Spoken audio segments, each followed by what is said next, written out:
السلام عليكم.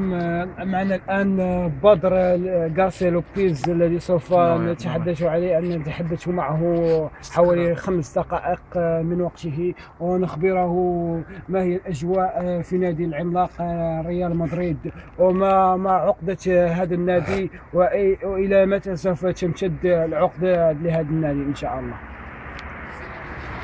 إنه يقول إنني لاعب في باير ميونشن، ويمكنني أن اللاعب حاليا أفضل من كاسياس، ويمكنني أن أمسك الكرة.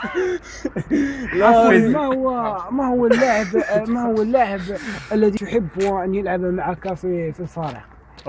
إنه يقول إنه بقرع اللاعب الذي يلعب مع الجزائر، وإنه لاعب خارق للعادة، ويمكنني الشرف أن ألعب ضده.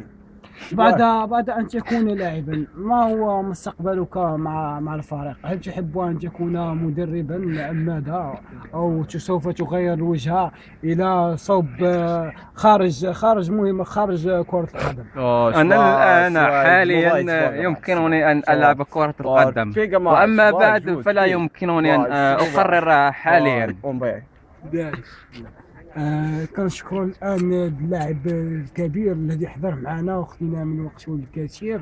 وكلمة أخيرة كتبغى تقول للجمهور، كتبغى تقول الناس ديالك العاشقين بدر بادرو لوبيز غارسيا؟ أول حاجة أشكر الجماهير التي تساندنا في المباريات.